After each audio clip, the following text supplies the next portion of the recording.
আজ থেকে ১ শতাব্দী আগের কথা। জাপানের এক নিঃসঙ্গ পাহাড়ি গ্রাম হিনোইরি। কুয়াশা ঢাকা গায়ে গায়ে গেঁথেছিল ভয় আর রক্তহীন করা কাহিনী।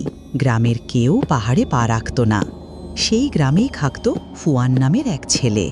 একদিন সন্ধ্যায় ফুয়ান ও পাহাড়ে গেলে কেউ ফিরে আসে না, চোখে তাকালেই আত্মা কিনে নেয়। আমাকে জানতেই হবে এর রহস্য। তুই ভাবছিস সেটা কেবল গল্প? গল্প নয় রে বাছা, এটা অভিশাপ। পাহাড়টা নিঃশব্দ, কিন্তু মাটির তলা থেকে উঠছে কিছু পাথরের মতো, কিন্তু জ্বলছে।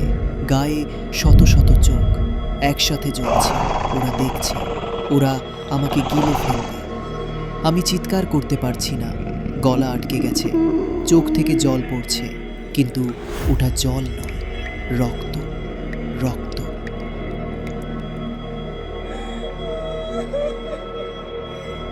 এই শক্তি আমার। আমি 1000 বছর খুঁজে বেড়াচ্ছি ওকে। এই শক্তি আমার, দে আমাকে। Necesita menos protocolo y más revolución.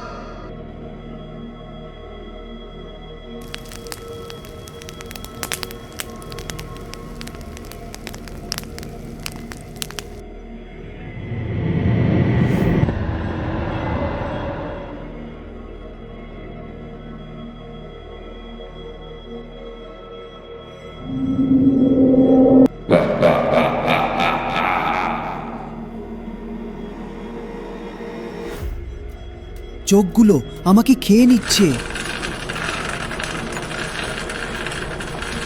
Fuan মারা গেছে। সে এখন মানুষ না, সে এখন আয়োমা। তুমি তাকাবে এই চোখে, তুমি সাহস পাবে তো?